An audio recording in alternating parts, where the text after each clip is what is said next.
What you observe observes you. Muy buenos días, queridos amigos, bienvenidos al canal Tiempo y Atención, entrando en libertad y saliendo de libertad, la mente cuántica, el podcast de Vincent Crown. Si hay un libro que convendría rescatar ahora mismo, sería el de George Orwell, 1984, publicado en 1949, creo que en junio, escrito entre el 1947 y 48, recién acabada la Guerra Mundial. Refleja un estado, yo diría que visionario, de lo que venía. Y lo pudo ver porque lo vivió. Como recomendación os cito el libro, interesantísimo. Y si queréis ver una película, yo la he encontrado en Amazon Prime, estará en muchas plataformas, donde queráis, titulada 1984, fascinante. El reto de estos días, de lo que viene, es crear un podcast que ya tengo preparado, en el cual vamos a ir revisando partes del libro para ver cómo fue relatando George Orwell lo que venía, las raíces que vivió de lo que venía,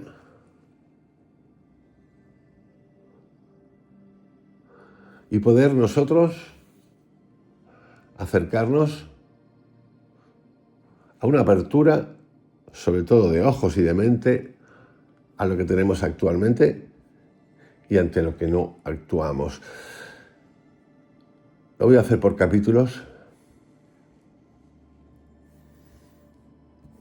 y nos va a llevar un tiempito.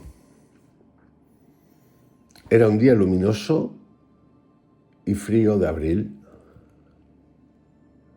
y los relojes daban las 13. Así comienza 1984. Y con esa frase, George Orwell no solo inaugura una novela, abre el laboratorio psicológico más inquietante del siglo XX. No es un relato político ni una advertencia ideológica, es un espejo. Y lo que refleja no es un futuro imaginario, sino el modo exacto en que la mente humana puede ser domesticada por el miedo, la vigilancia y la necesidad de pertenecer. Este estudio forma parte de un análisis que he preparado sobre la obra 1984, centrado en el mapa psicológico del poder y lo que yo llamo la locura contemporánea. Cada capítulo es una exploración del mecanismo interno del control, desde las dictaduras del siglo pasado hasta los sistemas corporativos y tecnológicos del presente, porque la verdadera prisión no está en los muros, sino en la conciencia. En este primer capítulo, el escenario mental del control, veremos cómo la arquitectura del poder en 1984 no es una invención política, sino la descripción precisa de una vibración psíquica colectiva, una frecuencia de miedo, obediencia y resignación que atraviesa toda forma de totalitarismo. Lo que Orwell llamó el gran hermano, hoy se disfraza de red social, de algoritmo, de sistema de recompensas, de vigilancia emocional constante. El enemigo ya no está fuera, vive en la mente que teme pensar. A lo largo de esta serie iré descifrando cómo se construye la mente colectiva del sometimiento, cómo opera la ingeniería emocional que convierte a las masas, a nosotros, en máquinas obedientes, y cuál es la salida interior, la conciencia lúcida que no puede ser programada. Así comienza este capítulo primero, 1984.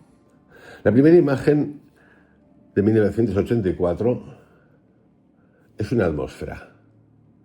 Un día luminoso y frío de abril. El detalle del reloj marcando las 13 horas anuncia que desde el primer instante, que algo esencial ha sido trastocado. No es solo una hora alterada, es una grieta en la realidad. La normalidad ha sido reemplazada por una convención impuesta. Es el signo de un mundo donde el tiempo, atentos a esto, el tiempo, el lenguaje y la percepción ya no pertenecen al individuo. Tiempo, lenguaje y percepción El tiempo como control. Vivimos by default. El lenguaje que no para de ser corregido. Un neurodiccionario, un neodiccionario y también un neurodiccionario. Y la percepción. Nos dicen qué tenemos que percibir. Y nos corrigen constantemente. Ese clima gélido no es solo meteorológico, es emocional. Representa el estado vibracional colectivo de una humanidad desconectada, donde la energía vital ha sido congelada bajo el peso de la vigilancia. Cada partícula del aire, cada objeto gris, cada olor a legumbre cocida encarna la psique de un pueblo que ya no siente. La emoción ha sido sustituida por un reflejo condicionado. Winston Smith aparece. Y entonces se convierte como en el símbolo del sujeto fragmentado. Un hombre que todavía conserva un hilo de conciencia entre los escombros de la obediencia. Su cuerpo enfermo, su piel endurecida, su úlcera en la pierna son síntomas de una mente que ya no puede liberar energía. La tensión reprimida del pensamiento no expresado, el miedo cristalizado en su cuerpo. En este universo, el cuerpo se convierte en un campo de batalla entre la sumisión y la memoria. El cartel con la inscripción El gran hermano te vigila no es solo propaganda. Es propaganda, es amenaza, es una invocación psíquica. Cada rostro que lo observa está siendo programado para sentirse observado incluso cuando nadie mira. Es el primer paso del totalitarismo, la colonización del espacio interior. El sistema no necesita cámaras si logra insertar una voz dentro de la mente que repite la consigna: me están mirando. Ese mecanismo de control es idéntico al que hoy opera en las sociedades de la hipervigilancia tecnológica. China campeona mundial. Y nosotros vamos hacia China. Ya lo conté en capítulos anteriores. Las plataformas que prometen libertad son los nuevos ministerios de la verdad. Registran cada clic, cada gesto, cada emoción digitalizada. Pero lo más grave no es que nos observen, es que hemos aprendido a observarnos como ellos quieren que lo hagamos. Nos corregimos antes de ser corregidos. Nos censuramos antes de ser juzgados. Nos exhibimos voluntariamente en el altar de la aceptación pública. El gran hermano ya no necesita imponerse. Lo deseamos. Por eso estos días atrás estoy haciendo estos audios nuevos acerca de David Icke. Aquí en YouTube, después de 5 años de baneo, una metáfora, una manera de decir, un eufemismo. Le han invitado a que puede volver si quiere. Vamos, que él no podía contar lo que contaba, pero un presidente de un país se puede hacer y crear una foto coronándose papa. En fin, cosas de estas, ¿no? Que no está mal. Yo no veo nada a prohibir. En absoluto. Veo una psicología del narcisismo. Veo un intento que en lugar de integrar habla de poder absoluto. Solo que en este mundo podemos pasar en cuestión de meses de unas tecnológicas que prohíben, banean y tienen que ponerte a cada vídeo una notita, o que no puedes monetizar, o directamente que te lo borren porque sí, porque gobiernan unos, a seguidamente irnos a lo contrario. Desde su ventana, Winston contempla el edificio piramidal del Ministerio de la Verdad. Su geometría monumental representa la mente jerárquica del poder, la estructura vertical que aplasta la experiencia humana en nombre de un ideal absoluto. En sus muros están grabadas las 3 consignas del partido: la guerra es paz, la libertad es esclavitud, la ignorancia es fuerza. Parece que estemos en la actualidad. La guerra es la paz, la libertad es la esclavitud, la ignorancia es la fuerza. Estas frases no son simples contradicciones, son la gramática emocional de la dominación. Cuando el lenguaje se vuelve confuso, la conciencia se fragmenta. Cuando la contradicción se repite lo suficiente, el pensamiento se disuelve y solo queda el reflejo emocional: miedo, obediencia y dependencia. Miedo, obediencia y dependencia. Durante estas lecturas y análisis vais a ver una serie de conceptos y palabras que luego, juntándolas, dan un mapa excelente del estado actual de la fábrica. El Ministerio de la Verdad es hoy el ecosistema mediático global. No es una sola institución, sino una red que produce realidades, las narrativas políticas, los discursos publicitarios, las promesas tecnológicas. Todos fabrican la textura perceptiva del mundo. Lo que Orwell entendió como visión profética es que el poder no se impone por la fuerza, sino por la historia que cuenta. Y la mente humana, hambrienta de coherencia, acepta cualquier relato que calme la ansiedad de no saber. En las casas de la Victoria, cada objeto está impregnado de control. El ascensor que no funciona, el olor a humedad, los carteles idénticos en cada rellano. Todo permanece a un mismo diseño y todo pertenece a un mismo lugar, a un mismo diseño y a una misma estructura. El sistema ha aprendido que la incomodidad constante debilita el discernimiento. Cuando la energía psíquica se consume en la supervivencia, no queda fuerza que pensar. Winston lo sabe. Vive con la certeza de que cualquier sonido, incluso un suspiro, puede ser escuchado por la telepantalla. Pero el verdadero terror no está en la posibilidad de ser descubierto, sino en el hábito de sentirse permanentemente bajo sospecha. El miedo deja de ser un evento, se convierte en el ambiente. Y ese es el triunfo del poder total, lograr que la vigilancia ya no se perciba como violencia, sino como normalidad. Pero esto uno lo vive de pequeño. Yo lo recuerdo en el colegio, la vigilancia, el golpe. Cuando te pegan un golpe sin razón, un capón, una colleja, un tirón de pelo en un colegio, primero sorpresa, luego, en algunos casos, miedo. Depende de cada uno, pero mucho miedo. Y luego, el estado de locura, de estrés, pensando, porque de eso se trata, y hacerte dudar que no sabes ante qué acto te puede caer una hostia. Así empieza. Y estoy hablando de entornos religiosos, pero también existen los públicos. Y se nos olvida. Y no estoy diciendo que rescatemos eso para ir contra ellos, que en algunos casos conviene ir contra ellos. Contra ellos me refiero a defenderte, sino como recuerdo de cómo se ha fabricado mi psicología, cómo se ha estructurado, como al perro, como un perro al que lo tienes ahí medio loco, y confundido porque lo quieres dominar, a base de golpes. ¿Estará esto bien? ¿Estará esto mal? ¿Y si hago esto me pegarán una hostia? ¿Me castigarán? Así.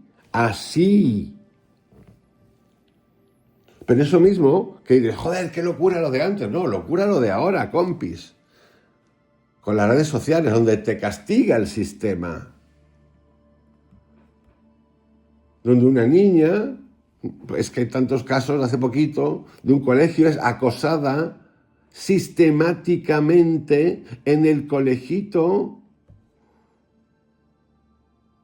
físicamente en el colegio, vía redes sociales, se avisa, y entonces el colegio se encuentra con que, ¿qué va a hacer? Porque ella es el problema.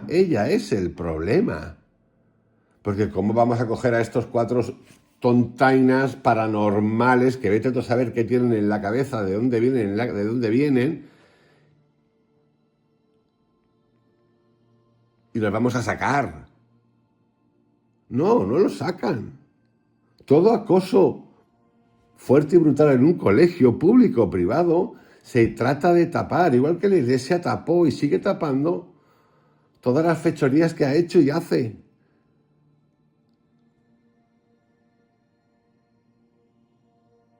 Igual que en el audio que conté de ese documental francés en el que aparece el Dalai Lama acerca de las cosas que ocurren en el budismo, donde apareció el Dalai Lama, el secretario del Dalai Lama, se lo explicaban grabado. Yo no puedo hacerme cargo de todo, pero tú no eres el Buda de la compasión, lo mismo. Tú puedes perdonar a quien te dé la gana, como Cristo, como representante que te has autoelegido de Cristo, de Buda, de quien te salga del pepino. Pero eso es inadmisible.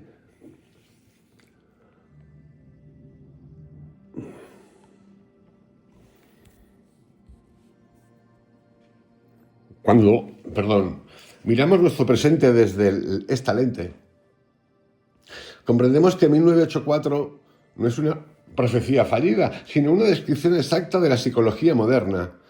Las corporaciones tecnológicas operan con la misma lógica que el partido: capturar datos, modelar deseos, reescribir el pasado digital de cada individuo. Las democracias mediáticas funcionan con el mismo principio del doble pensar: proclamar libertad mientras administran obediencia emocional.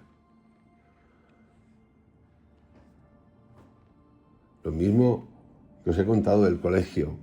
Los ciudadanos, agotados por la hiperconexión, reproducen sin saberlo los gestos de Winston. Mirar el mundo desde una ventana, cansados, enfermos de atención dividida, soñando con un instante de silencio. Pero incluso dentro de este paisaje asfixiante, como en todo momento, hay una grieta. Winston encuentra un pequeño rincón invisible a la telepantalla. Un hueco arquitectónico donde la mirada del sistema no llega. Ese espacio representa algo más que un refugio físico. Es el punto de conciencia no colonizado. En cada ser humano existe un lugar así, un centro interior que no puede ser observado ni manipulado, y desde ese punto nace la posibilidad de ver sin miedo. Orwell lo insinúa y nosotros lo traducimos a la vibración contemporánea. La atención pura es el último territorio libre. La atención es la conciencia de tu vibración. Mientras la mente esté ocupada por la vigilancia, el alma no puede respirar. Pero cuando la atención se aquieta y se vuelve consciente de sí misma, el poder pierde su presa. La libertad ya no consiste en destruir al gran hermano, sino en dejar de alimentarlo con nuestra energía. El control solo existe donde hay miedo, y el miedo solo sobrevive donde hay olvido de lo que somos. El poder total no necesita cárceles visibles. Su verdadera fuerza reside en haber transformado a la mente humana en su principal institución penitenciaria. 1984 es, ante todo, la descripción de una psicología del cautiverio, y Winston Smith, el ciudadano exhausto que vive en ella. Es el espejo de nuestra propia conciencia fragmentada. Su cuerpo enfermo, su respiración pesada, su piel endurecida, son metáforas de una mente que ha perdido elasticidad, de una conciencia que ya no vibra, sino que repite. El sistema ha hecho en él que toda forma de poder total busca, es decir, convertir el miedo en biología, instalarlo dentro de nosotros, de modo que el cuerpo mismo funcione como una alarma interior. No hay necesidad de castigo externo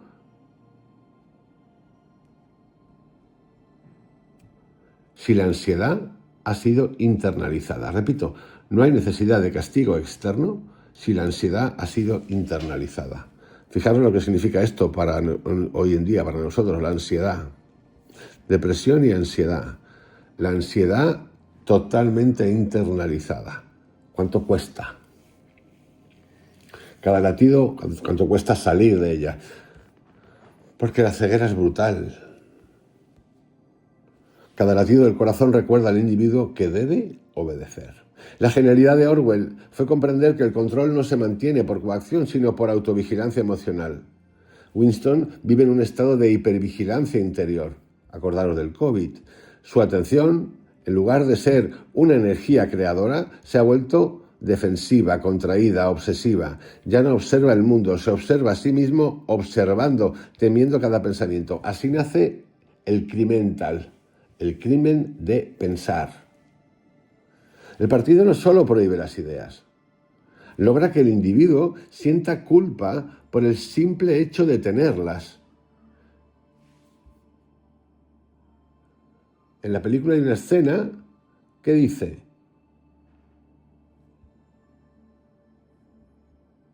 acepto.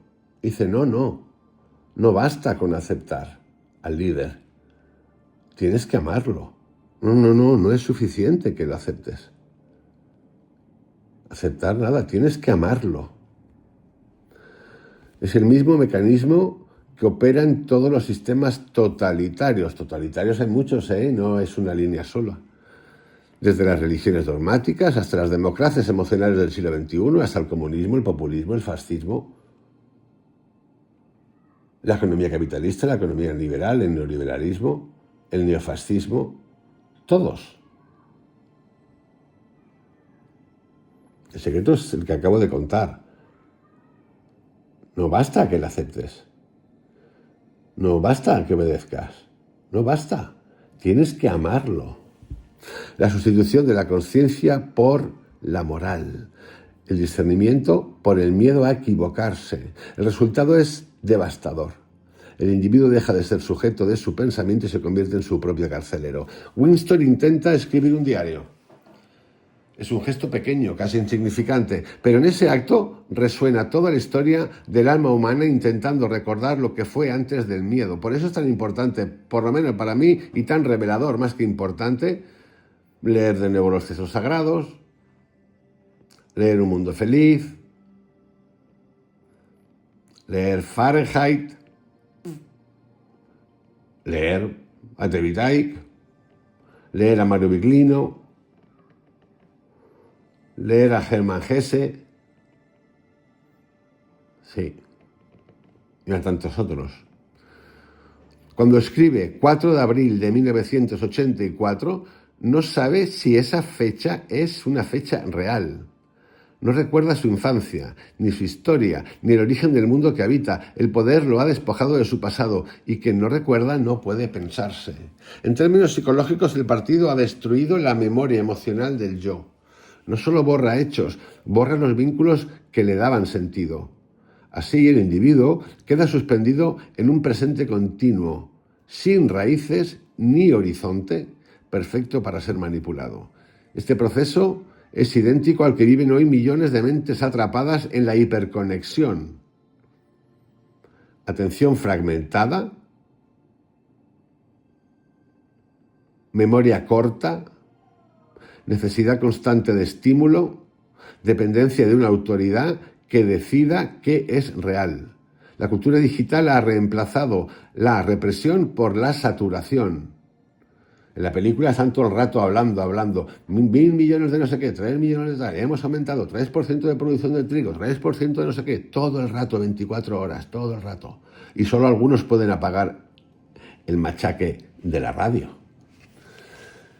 Repito, la cultura digital ha reemplazado la represión por la saturación, pero el resultado es el mismo, una identidad vacía, incapaz de sostener su propio silencio. Os recomiendo de nuevo ver el documental Generación Click, es brutal.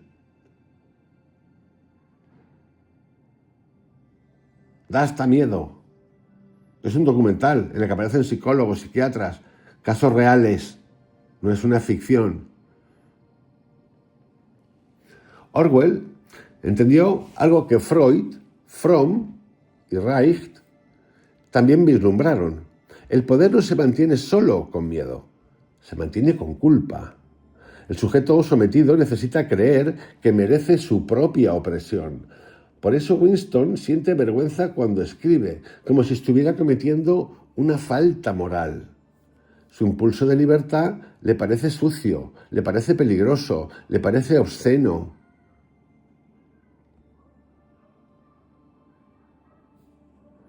Esa inversión psicológica, donde lo vital se percibe como prohibido, es la esencia del control. En las dictaduras ideológicas se llama traición. En las corporaciones se llama no ser productivo.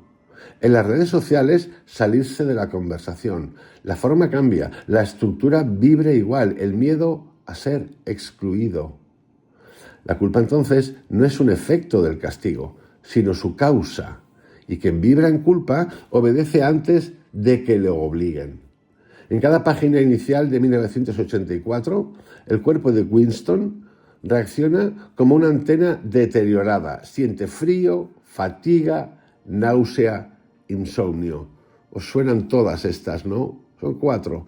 Frío, fatiga, náusea, insomnio. Algo muy común hoy en día. Estamos hablando que lo escribió en 1947. El control mental ha penetrado la fisiología. Este detalle, aparentemente narrativo, es central. Cuando la mente pierde su libertad, el cuerpo pierde su ritmo.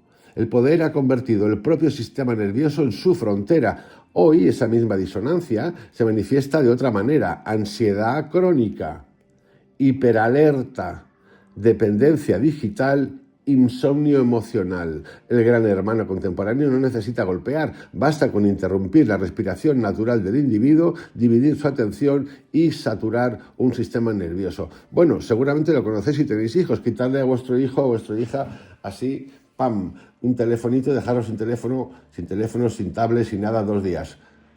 Bueno, vamos a hacer una cosa mejor. Después de hacer eso, dejáis vosotros el teléfono 2 días. 2 días, guardadito, el fin de semana, 0 teléfono, guardado en el cajón.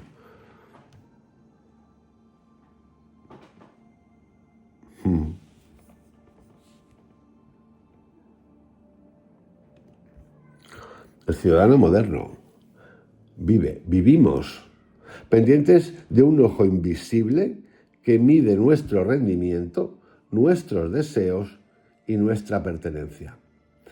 Y aunque nos creamos libres, sigue exactamente el mismo patrón vibracional que Winston: miedo, fatiga, resignación. Sin embargo, incluso dentro de esa prisión biológica, siempre hay un poco de, vamos a llamarlo esperanza. La esperanza es como la risa, ¿no? Pero no la tiene todo el mundo.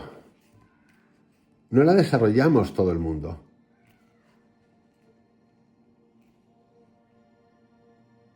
Y digo desarrollamos porque con el tiempo, cuando uno revisa lo que le ha pasado, eso que he contado antes, personal, del colegio, del golpe, de la cruz, de no sé qué, de pegarte las manitas así, con 10 años, las manitas así, con una regla, cosas de este tipo. Yo no estoy contando para pierdarme ay, qué pena los cojones, se acabó. Bueno, se acabó siempre. Hay gente que actuamos desde otro lugar. En lugar del hundimiento, actúa la rebeldía. A veces la rebeldía a uno lo puede llevar al hoyo, literalmente. Yo estoy contando algo pequeño comparado con lo que ha pasado muchísima gente a nivel político.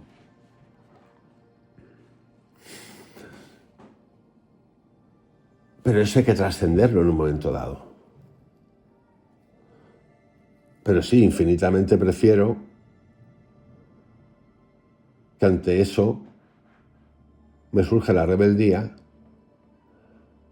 a que psicológicamente me hunda en la mierda. Es un desajuste total que uno ha de ordenar. Pero a ese orden se llega por preguntarte y volver a revisar todas esas cositas. Todos tenemos historias. Todos. La aparición del diario, el impulso de escribir, el recuerdo de un pasado que no logra situar, son señales del retorno de la conciencia. Winston todavía no comprende lo que hace, pero su acto tiene una naturaleza vibracional. Se atreve a crear un espacio de intimidad donde el poder no existe. Escribe no para cambiar el mundo, sino para recordar que existe un mundo interior. Ese gesto mínimo, tomar una pluma, mirar hacia adentro, es el primer movimiento de toda liberación. Cada vez que un ser humano vuelve su atención a sí mismo sin miedo, el sistema se debilita. El poder puede destruir cuerpos, manipular palabras, reescribir la historia, pero no puede poseer la conciencia que se sabe libre. Esto lo contó brutalmente Nelson Mandela cuando sale de la cárcel, llega a ser amigo del que fue su carcelero en los últimos años y cuenta cómo pudo soportar esos 20 y pico años encarcelado. Y de nuevo, el recuerdo, que aquí lo hemos contado muchas veces en ejercicios de meditación, en ejercicios prácticos, el hecho de escribir con la manito, ahí, es importantísimo. No es lo mismo recitar. Ni siquiera es lo mismo escribir con el ordenador, no, con la manito. Es bien distinto, se mueven otras energías. En el siglo XXI, el individuo sometido ya no lleva uniforme azul, ni negro, ni rojo, ni de obrero, ni teme a una telepantalla. Lleva un dispositivo en el bolsillo y teme el silencio. Pero no solamente eso, lleva un dispositivo en el bolsillo, tiene una cosa a la que le habla en la casa, tiene una nevera, una lavadora, una alarma, un coche que está continuamente captando. Cada notificación le recuerda su existencia dentro del sistema. Cada ausencia de estímulo le provoca vacío y ansiedad. Así, la mente moderna reproduce sin saberlo la estructura emocional de 1984. Vigilancia interior, culpa por la inacción, fragmentación del tiempo, dependencia de una autoridad invisible. El resultado es el mismo, una humanidad agotada, obediente y emocionalmente anestesiada. Y sin embargo, dentro de cada uno sigue vivo el mismo impulso que llevó a Winston a escribir: la búsqueda de un punto de verdad que no pueda ser observado ni manipulado. Nada era del individuo, excepto unos pocos centímetros cúbicos dentro de su cráneo. En la película aparece una escena que dice: cuando pueda escribir y cuando pueda decir que 2 por 2 son 4, encontraré mi libertad. Fijaros, Orwell escribió una frase como una advertencia. Nosotros la leemos como una invitación. Ese pequeño espacio, la conciencia pura, sigue siendo el único territorio verdaderamente libre. La mente sometida puede ser observada, pero la atención consciente no puede ser poseída. Ahí, en ese silencio interior, es donde no llega el ruido del poder. Comienza la verdadera revolución, la desidentificación vibracional con el miedo. ¿Por qué está habiendo ahora un movimiento brutal por parte de las grandes tecnológicas y de la ultraderecha? Yo no sé si llamarla católica cristiana, pero ultraderecha de estas, de ceporros. Hay que tener hijos como conejos, porque se les acaba el rollo, porque sienten que pierden ese concepto de raza. Obviamente todos estos son blancos de un determinado sector, sí, sin duda, porque los países africanos, los países musulmanes y los países latinos, algunos de ellos, dadas las circunstancias en las que están, producen hijos como conejos. ¿Y qué pasa? Que no hay para todos allí. ¿Y dónde van? Para acá, para Europa y para América, Norteamérica. Así es. Eso se ha ido de las manos. Por lo tanto, ocurre lo que ocurre. Y como eso nunca ha sido entendido por ninguno de los líderes europeos, ni por ninguno de los líderes norteamericanos, que hay que tener un control, por supuesto, sí, y lo han utilizado como arma arrojadiza, se ha ido de las manos. Se les acaba la identidad, porque te ganan. Porque el progreso ha priorizado el interés económico de la política y las corporaciones sobre la defensa del ciudadano con pasaporte digo, ciudadano que pertenece a un sitio, que hablan de identidad, no, os habéis pasado la identidad por el forro de los cojones. Y por supuesto que podemos ayudar, y podéis ayudar como nos han ayudado a otros en otros momentos de la vida, por supuesto, pero hay que poner normas. pero no les interesa, hay un interés superior. ¿Sí?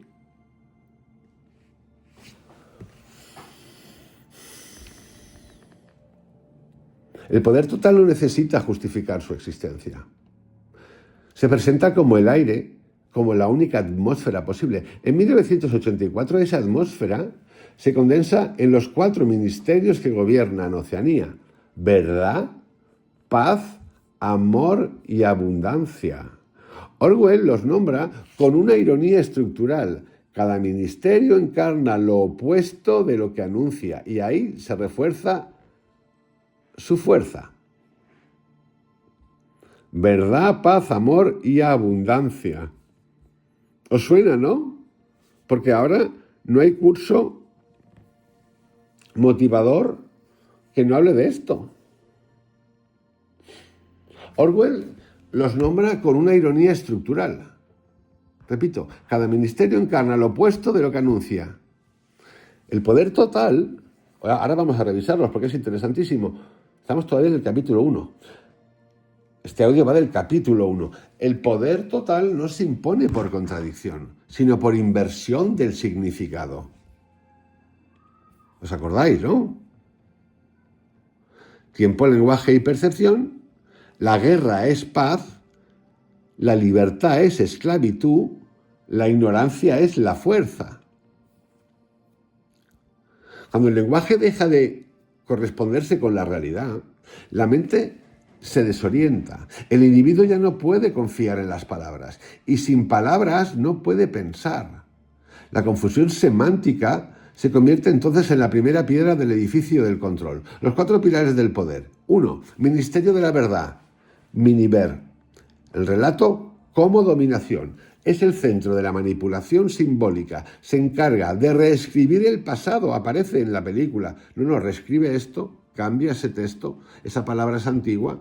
Hay que actualizarla, bórrala, elimínalo, censúralo. Se encarga de reescribir el pasado. Esto está pasando ahora, ha pasado durante el COVID y ha pasado en la época woke total del amigo que había antes, autista, que le faltaba un hervor. Vamos, que no estaban facultades físicas mentales para gobernar un país. Pero esto pasa aquí también, en España. Ahora quieren cambiarlos, reescribir el Quijote, Harry Potter y tantas otras cosas. Huckleberry Finn, lo que os dé la gana. Sí. Se encarga de reescribir el pasado, ajustar el presente y moldear la memoria colectiva. Su función no es mentir, sino crear la ilusión de coherencia. Cada nuevo relato borra el anterior sin dejar rastro, del mismo modo que hoy lo hacen los flujos informativos y los algoritmos de actualización. El ciudadano vive en un presente líquido donde todo cambia, pero nadie recuerda. Esa pérdida de contexto es la verdadera censura, la amnesia organizada. Ese es el Ministerio de la Verdad. Vamos al otro, Ministerio de la Paz, Minipax. La guerra como estabilidad. El régimen necesita conflicto permanente para sostener la cohesión interna. En la película dice, la guerra no se crea para vencer o ganar o cambiar. La guerra se crea para mantenerla. La guerra no se libra para ganar, sino para mantener a la población en estado de alerta. Hoy el sistema económico global funciona bajo las mismas premisas: guerras mediáticas, guerras comerciales, guerras narrativas. El enemigo cambia, el miedo permanece. La guerra eterna es la vibración base del poder. Mantiene a la mente dividida entre la amenaza y la necesidad de protección. Ministerio del amor, minimor. El castigo como purificación. Es el lugar del terror absoluto, el santuario del dolor convertido en doctrina. En la película aparece el antiorgasmo, fuera el orgasmo, la generación de un ser humano creado, lo que queremos ahora, una biología técnica, el silicio contra el carbono. En unos años vamos a estar intervenidos. Lo mismo. Una lucidez alucinante esta de Orwell. Es el lugar del terror absoluto y nos lo van a vender como vas a vivir más. Es el lugar del terror absoluto. Ahí se tortura para curar, se destruye para salvar. La perversión de la palabra amor no es casual. Revela la psicología profunda del totalitarismo. Comunista, fascista, nazi, la supuesta democracia, el neoliberalismo, el populismo, el capitalismo que nos han contado, las religiones, absolutamente todo. Revela la psicología absoluta y profunda del totalitarismo, que necesita ser amado por aquellos a quien oprime. En términos contemporáneos, es la proyección emocional de las masas hacia sus propios verdugos, la identificación con el agresor. Amar al poder porque da seguridad, aunque robe libertad. Ministerio de la abundancia, minindantia. La escasez administrada. Su función es producir carencia para mantener dependencia. Cuanto más precaria es la vida, más agradecido se vuelve el individuo por cualquier migaja de bienestar. El poder sabe que la pobreza no destruye revoluciones, las previene. En la era moderna, la abundancia económica cumple la misma función que la escasez en 1984, mantener la mente ocupada, endeudada, distraída. Por eso, el otro día hablando en una conversación, ¿qué te parece lo del nuevo alcalde de Nueva York? Pues me parece que es la respuesta lógica de un 90% de la población de Nueva York que sufre para pagar el alquiler de su casa, cuando la economía de esa ciudad, el 50% está gobernada por un 1%. Entonces a la gente, cuando le tocan los huevos de esa manera, le importa un carajo pensar que ese alcalde representa una religión que, entre comillas, digo entre comillas, porque cada vez salen más cositas de las torrecitas que se tumbaron ahí, fueran aquellos los que lo tumbaron, o todos los desastres y barbaridades hechas por los musulmanes del amigo Bin Laden y de otros tantos. Se les olvida porque lo más importante para ellos es: no puedo pagar mi casa. Entonces nos vamos de un lado a otro. ¡Qué barbaridad! ¡Qué locos están estos tíos que han elegido a un comunista que quiere intervenir! Casas, pisos, empresas, de todo, hacer comedores sociales a mansalva. Es de locos, porque es esto de lo que estoy hablando. Pero es que hemos llevado a la gente a ese punto de que no tiene opción. Y ante el miedo, la primera opción es la seguridad, ya lo he repetido. Por lo tanto, ¿quién se asusta de esto?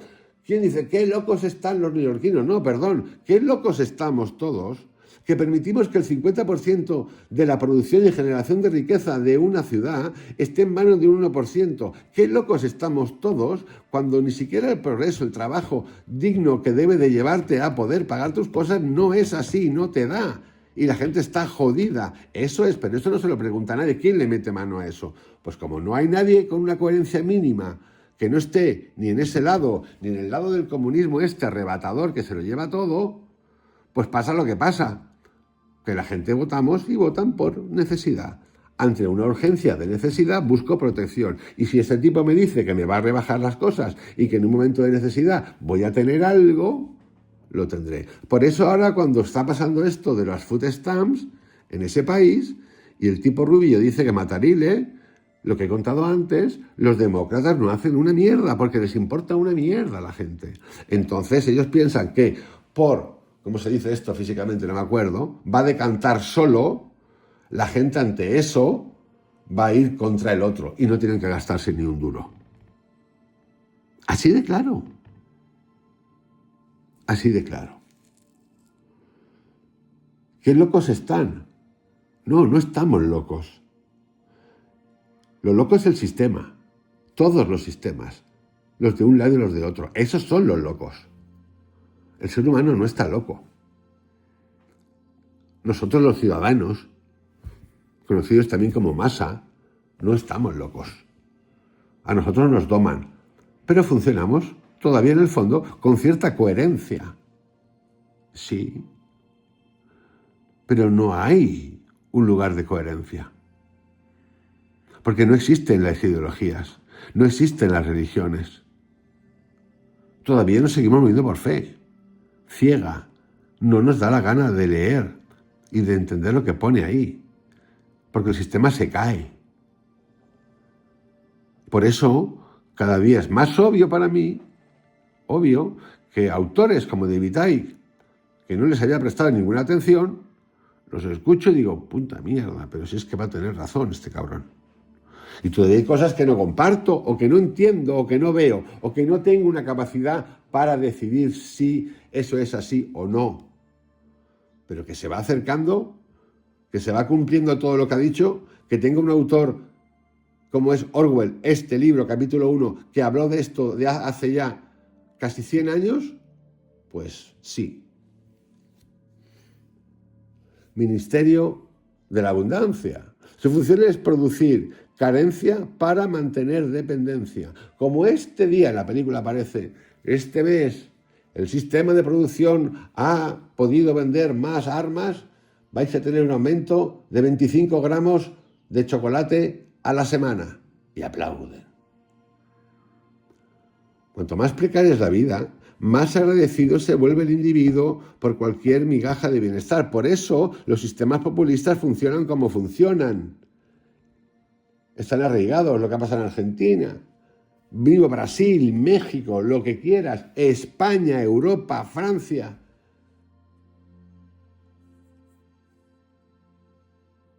Donde un gobierno le puede dar más dinero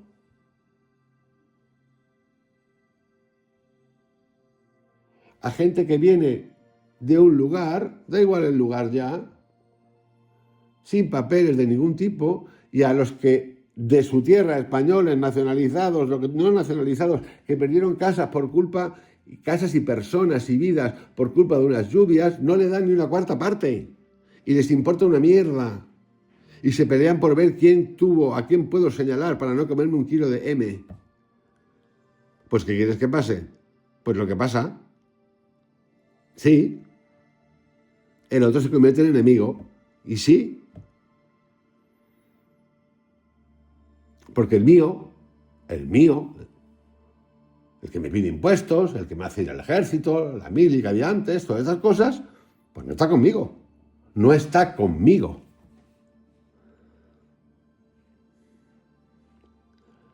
Pero es que resulta que dices, hostia, ¿por qué ha crecido esto? ¿Cómo que por qué ha crecido esto? Porque si cogemos los datos de hace 20 años en España, por ejemplo, de lo que se cobraba, más formación, más no sé qué, resulta que la gente cobra lo mismo o incluso menos que hace 2000 años, pero no solamente eso, sino que con ese dinero no puede hacer lo que se podía hacer hace 20 años. He dicho 2000 años, en el año 2000 me refería. Entonces no has mejorado una mierda, has perdido calidad de vida a tope, has perdido poder adquisitivo a tope. Pues ¿cómo cojones no te van a decir que tururú y van a ir a buscar lo que sea? Pero nadie piensa esto. Todo el mundo ataca, Es que atacan los empresarios, atacan las corporaciones, ataca. Pero ¿cómo no vas a atacar? Y al Estado, pero ¿cómo no vas a atacar? Si solamente con lo que acabo de contar ya se cae todo. El poder sabe que la pobreza no destruye revoluciones. En el fondo, ese comunismo, ese populismo, el que lo ha entendido perfectamente es China. Se toca directamente con lo que es la actual corporación del mundo y las empresas. Se toca olímpicamente. Vamos hacia esa China organizada. Lo que pasa es que muchos listos calistos y listas calistas que hablan del emprender,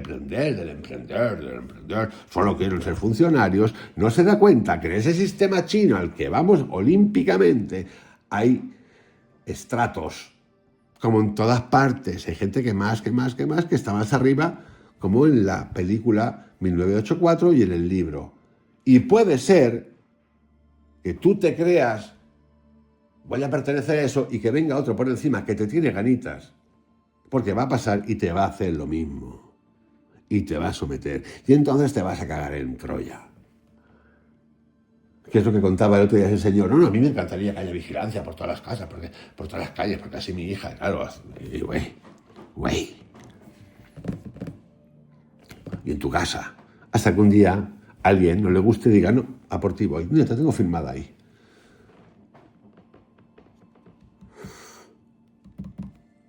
Porque vas borracha. O borracho, que uno puede ir borracho o borracha. No pasa nada. Sin conducir. Pero que si dicen que eso moralmente es inaceptable, te jodiste. Porque así va el control. te van quitando.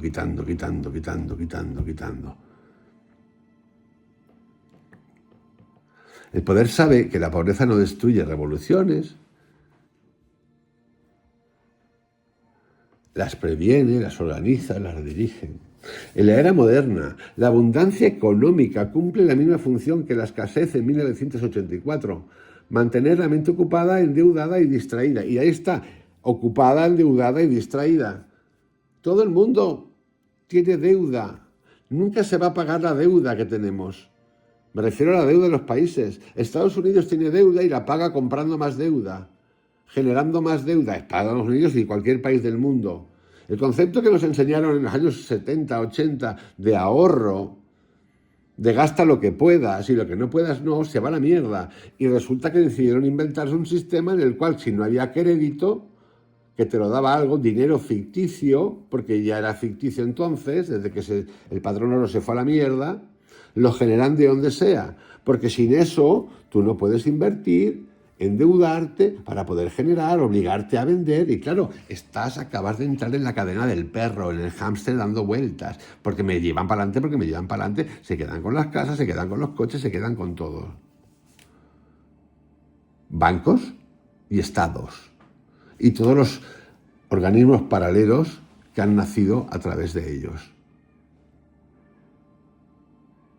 Y no vemos una mierda. El Estado se puede endeudar lo que les haga el puto chorizo y no pagarlo, pero tú no. Pero el Estado sigue cobrando de ti, y si no tienes, te lleva para adelante.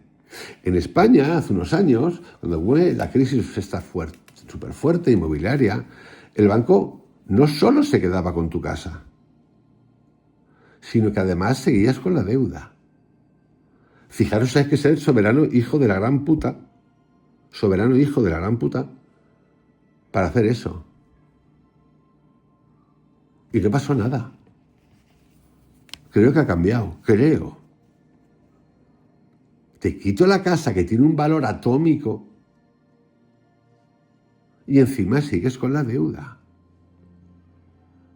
Y encima, si te pones a trabajar en cualquier otro sitio, tengo embargado un porcentaje de tu nómina. Esto es real lo que estoy contando. En el corazón de esta arquitectura opera el principio del doble pensar. La capacidad de sostener dos ideas opuestas y creer en ambas al mismo tiempo. Este mecanismo es la corona del control mental. Disuelve la contradicción, neutraliza la culpa y convierte al individuo en su propio censor. Winston, al escribir su diario, comprende por primera vez que el doble pensar no es una aberración del lenguaje, sino una mutación de la consciencia. Cuando aprende a aceptar la contradicción como normal, deja de distinguir entre verdad y mentira, entre bien y mal, entre libertad y esclavitud. Y cuando ya no hay diferencia, todo es permisible.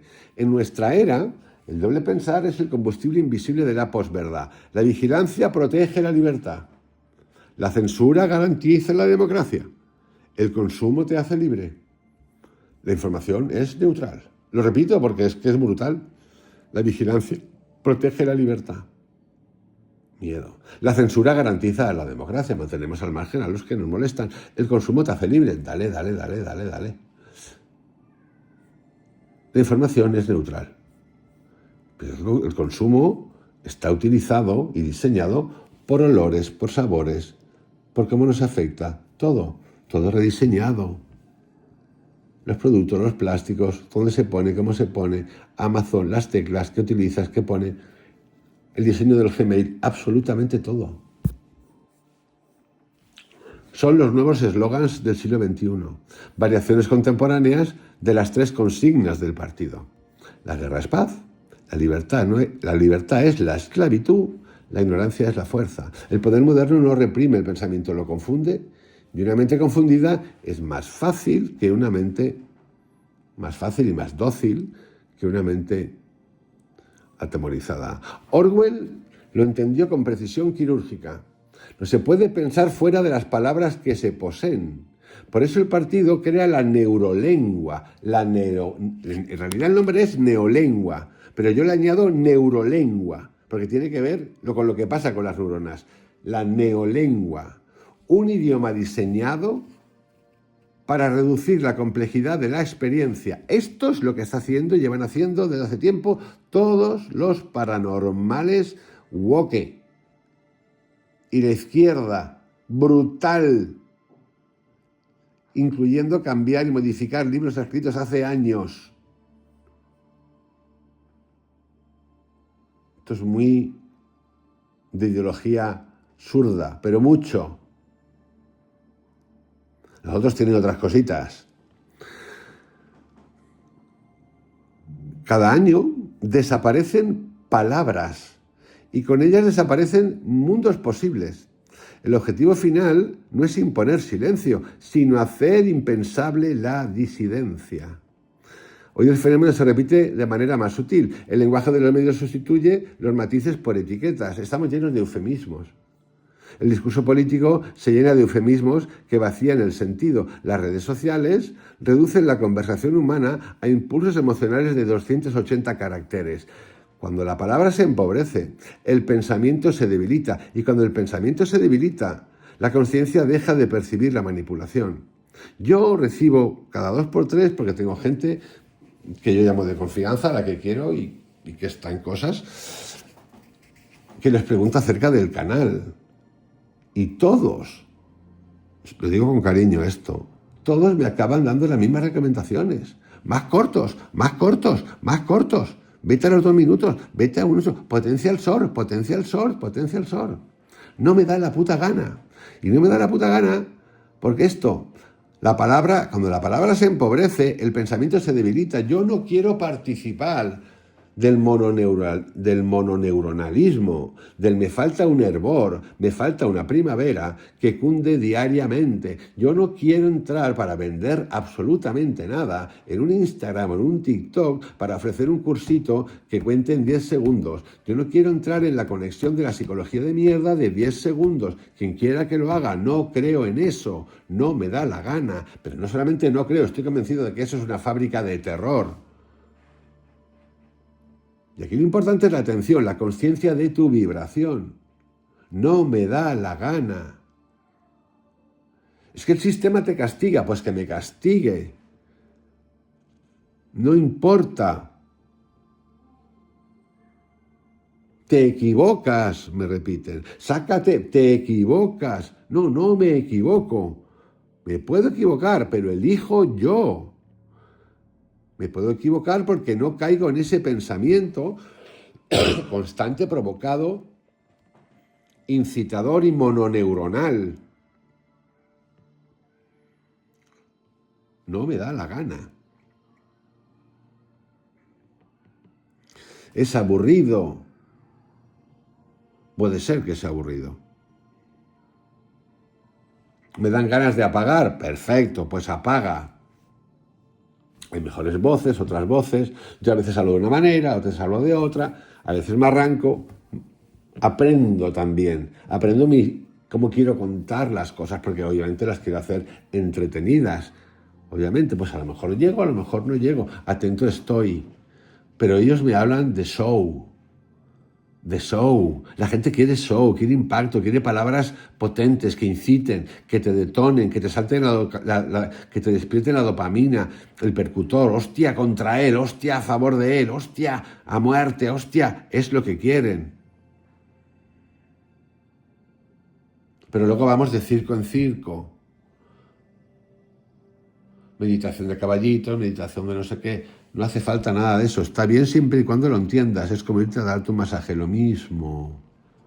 Que te ayuda, me encanta. O una buena comida, que a mí me gusta también. Con un buen vino, también me gusta. Lo mismo. Un momento. ¿Dónde está tu cotidianidad?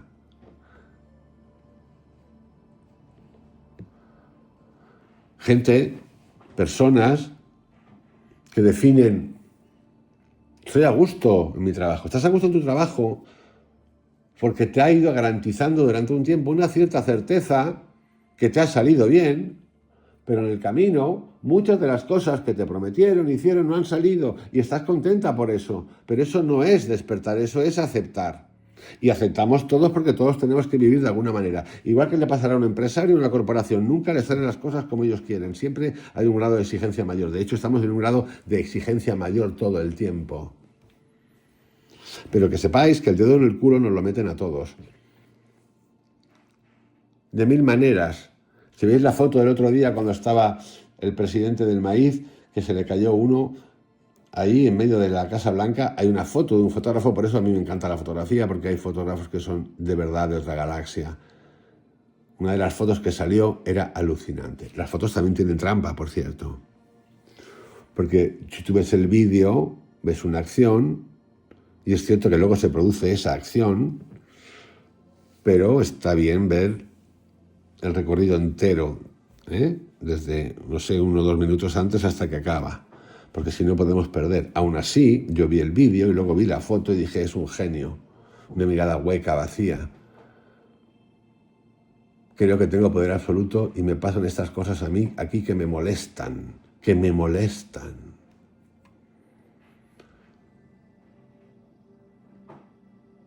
Nosotros somos íntegros aparte, nos ajustamos en medida de lo que sabemos y podemos ajustarnos. Y en el fondo, el que genera a través de otro, todos generamos a través de otros. El que es empleado genera a través de uno que da empleo, pero el que es empleador genera a través de los empleados, por lo tanto estamos interrelacionados. Cuando eso se acabe con la inteligencia artificial o se modifique olímpicamente, como va a pasar, vamos a ver qué pasa. Estamos cerquita ya. O sea, todos somos dependientes. Y luego está el Estado, que eso ya es otra película. Ese es el que chupa de todos. El Estado, que somos todos, que es mentira. Chupa del que genera empleo y chupa del que se emplea y chupa del que se autoemplea. Jodiéndonos literalmente a todos. Literalmente a todos. Y generando un sistema en el que el Estado, que supuestamente representa a todos, tiene enfrentado a todos. Todos somos dependientes. Pero eso no quiere decir que, ¿dónde está mi grado de libertad? No, me siento en los cojones. Somos monos con cacahuetes. Nos han comprado porque la dependencia a la que tú has llegado, que has buscado, te ha salido bien. Pero tú has dejado sin duda. ¿Es extremo? Sí, es extremo. Es mejor a veces no verlo. Hay mucha gente que no lo quiere ver porque así no tiene que entrar en hacerse preguntas, pero luego cuando te pasan cositas, que en la vida pasan cositas, empiezas a plantearte qué he hecho y qué no he hecho. El control del lenguaje es el control de la vibración. Reducir el vocabulario emocional de una sociedad es reducir su frecuencia de conciencia. Quien ya no sabe nombrar su miedo termina amando su prisión. Cada uno de los ministerios representa una frecuencia de energía atrapada. El miniver, el Ministerio de la Verdad, vibración mental, manipulación de la atención. El minipax, paz, Ministerio de la Paz, vibración emocional, activación del miedo. El minimor, amor, Ministerio del Amor, vibración afectiva, perversión del vínculo. Minindantia, abundancia, vibración material, control del deseo. Estas 4 frecuencias crean un campo vibracional cerrado. El individuo que viva dentro de él pierde gradualmente la conexión con la fuente interior. La energía se invierte. En lugar de fluir hacia la creación, se destina a sostener la estructura del poder. Así se construye la pirámide de lo que hablaba Orwell. No solo una arquitectura física, sino una pirámide energética, donde la base emocional alimenta el vértice del control. El mundo corporativo, estatal y yo diría que hasta el personal contemporáneo repite el diseño de esta pirámide. Las empresas de datos son los nuevos ministerios de la verdad, fabrican percepciones. Los conflictos geopolíticos actúan como ministerios de la paz, fabrican miedo. La cultura del rendimiento y la autoexplotación se disfraza de amor al trabajo, el nuevo ministerio del amor.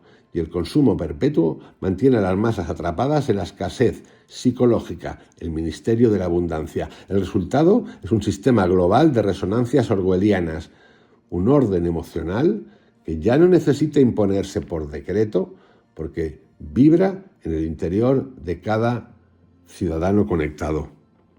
Y aquí entramos ahora en el mundo de las emociones colectivas. Yo recomiendo Más y Poder, Elías Canetti. Cuando la emoción se vuelve pública, la conciencia desaparece. El poder más sofisticado no es el que prohíbe pensar, sino el que enseña a sentir lo correcto. En 1984, el partido ha descubierto el modo perfecto de gobernar la energía humana, no reprimirla, sino dirigirla. También hay represión, pero lo que más hay es redirección. Los 2 minutos de odio no son un simple acto propagandístico, lo que oís, los 2 minutos de odio se titula. Son una ceremonia vibracional, un ritual colectivo de transferencia emocional donde la ira, la frustración y el miedo del pueblo se canalizan hacia, mejor dicho, un enemigo imaginario. El resultado es sublime, es eficaz. La masa libera su tensión interior y al hacerlo renueva su adhesión al sistema que la oprime. El odio se convierte en una forma de cohesión social. El doble lenguaje, el que te oprime, te permite que tengas 2 minutos de odio, imaginario siempre, ¿no? Te cagas en todo y vuelves al mismo. En ese espacio, esto es lo que hacemos nosotros, todos los días. Quizás yo hasta lo estoy haciendo de alguna manera. Estoy reivindicando algo que existe.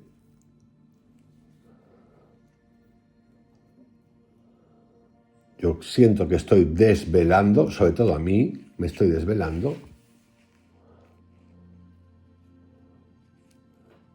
La pregunta es, ¿qué más puedo hacer? Me pregunto. En ese espacio cerrado del ministerio, las multitudes gritan al unísono. Insultan al traidor televisado. Sienten que participan de algo más grande que ellas mismas. Winston, aunque lo sabe, no puede resistirse. Su cuerpo vibra, su respiración se acelera, su garganta grita con los demás. En ese momento revela el mecanismo más profundo del control colectivo, la sincronización emocional. Esto lo tenéis en un concierto. Yo he hecho el ejercicio de estar en un sitio de esos y quedarme callado y ver cuando sube la cosa que pasa. Y pasan cosas, ¿eh? Joder, te ves arrastrado, una identidad única, en un partido, de lo que queráis, en un mitin político, en las banderitas, en los desfiles.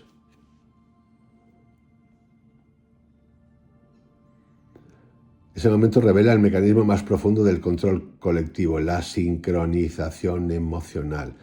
Los desfiles comunistas, ¿os acordáis? Todavía existen. ¿Qué hace China ahora mismo? Esa perfección que decimos, hostia, qué perfecto, todos desfilados. Es más, no vemos ni personas. Aplaudiendo todos a una velocidad que ni los legionarios, todos igual. El otro día en el vídeo que salió de la celebración de no sé qué coño. Cómo nos gusta, el orden y cómo no vemos. Cuando todos odian lo mismo al mismo tiempo, el poder ya no necesita vigilancia. La masa se vigila a sí misma. La disidencia se convierte en traición emocional, no sentir lo que todos sienten. Y el miedo más grande no es el castigo, sino la soledad vibracional. A ser el único que no grita. En ese instante, la masa deja de ser suma de individuos. Es un solo cuerpo energético dirigido desde fuera. El odio se convierte en la frecuencia que mantiene unida a la civilización. El otro día, hace unos meses, o un mes, un señor, secretario de Estado, de ahí, de ese otro lado, reunió un montón de altos cargos del ejército, también de ese lado, y hizo esto, exactamente. ¡Fuera los gordos y las gordas! ¡Fuera las barbas! Literalmente.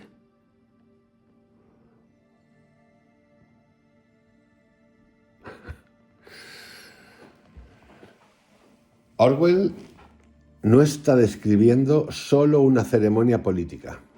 Está revelando un principio universal de manipulación. La energía emocional colectiva puede ser propaganda. Toda sociedad totalitaria, religiosa o corporativa lo sabe. Primero se crea un enemigo, luego se le carga de símbolos y finalmente se induce una respuesta emocional automática ante su imagen. Lo repito, se crea un enemigo, el otro, puede ser hasta nacional, es decir, de tu propio país. Luego se le carga de símbolos y finalmente se induce una respuesta emocional automática. El proceso es idéntico al condicionamiento pavloviano del perro de Pavlov, pero aplicado a escala social.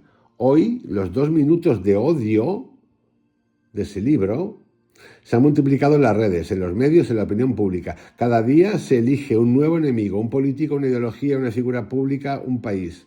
La emoción colectiva se enciende, circula, se agota y al día siguiente se renueva con otro rostro. Es el mismo ritual con otro formato. La tecnología ha convertido la antigua plaza del odio en una interfaz digital. Cada comentario inflamado, cada tendencia viral, cada campaña emocional reproduce exactamente la misma dinámica, descarga energética que refuerza el sistema. Creemos expresar indignación, pero en realidad participamos de su diseño. El rostro de Goldstein, el enemigo del pueblo, no es importante por su historia, sino por su función psíquica. Orwell lo construye como una figura ambigua, inteligente, débil, con rasgos de sabio y de traidor. Es el espejo invertido del gran hermano. Ambos son necesarios. Uno representa la pureza y la fuerza, el otro la corrupción y el peligro. Juntos forman el eje magnético del control emocional.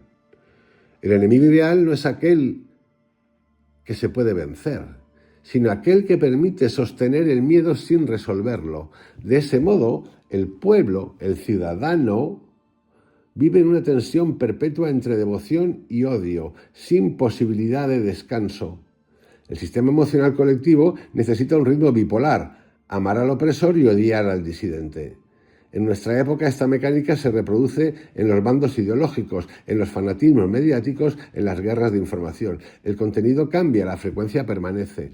Después del estallido de odio viene la calma, el alivio, la proyección efectiva hacia el gran hermano. El mismo impulso emocional que un instante antes gritaba contra el enemigo, ahora se funde en devoción hacia la figura paternal del líder, porque suele ser paternal. Un caso único ahora mismo, más o menos, que podría ser el de México.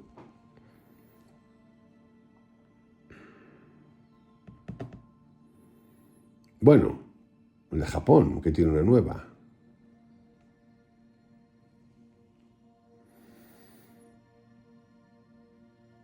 En términos psicológicos, el partido ha reemplazado el amor humano, imperfecto, íntimo, libre, por un amor abstracto dirigido a un símbolo. La energía afectiva, que podría alimentar vínculos reales, se redirige hacia la estructura del poder. El resultado, el pueblo se siente unido, pero está emocionalmente vacío. Ama sin contacto. Adora sin reciprocidad, confía en una figura que no existe. Ese es el secreto del control total, robar el amor y devolverlo como idolatría. Bueno, esto es lo que hacen las religiones, robar el amor y devolverlo como idolatría, a un ser al que solo llegas a través de unos cuantos mediadores.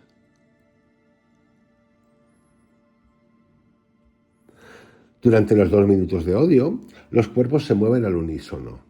Las voces se mezclan, los mismos gestos, el ritmo se acelera.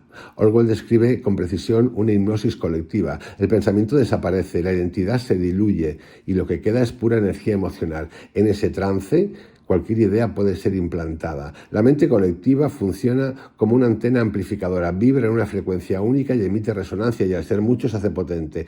Quien no sintoniza con esa frecuencia queda fuera, aislado y señalado. Así opera la psicología de la masa en todas las épocas, en los regímenes políticos, en los movimientos religiosos, en las histerias mediáticas, en los centros de motivación donde se reúnen 35.000 personas a dar saltos de mono. Puedo. Hay sistemas más sutiles que te ponen gafas. Vaya a viajar. Y en los linchamientos digitales. El poder solo necesita mantener viva esa vibración grupal. Y hoy en día, además de personas, tenemos bots. El 80% del contenido que hay en Twitter, X ahora, está generado por bots. El 80%.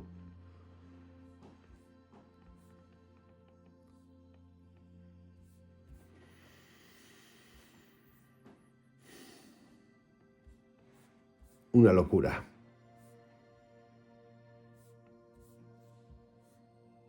El libro 1984 es quizás una obra visionaria de las más grandes que hayan existido jamás. Os dejo aquí con un resumen, una revisión, un análisis de ese primer capítulo. En unos días continuaré con la segunda.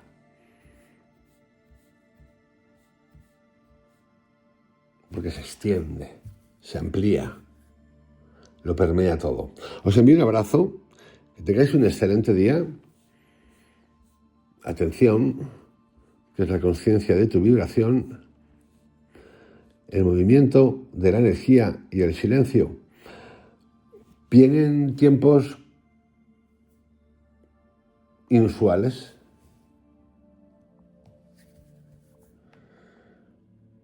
En el fondo, la gran mayoría piensa que se va a salvar de esto, que nos vamos a salvar de esto. Algún momento llegará en que no nos podremos salvar de esto.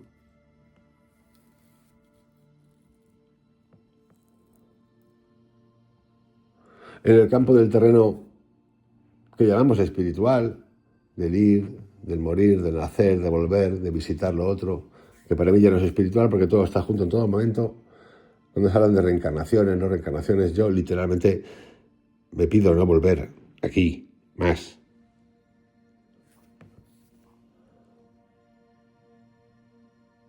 A veces da, cuando uno dice esto, como esta miedo, dice, ¿cómo puedes decir esto? Porque, ¿con qué libertad? Pues con la libertad que tengo vibracional de poder decir, igual que digo que te puedes montar un curso de meditación por ti mismo. Estamos tan marcados, tan redirigidos, es tan brutal,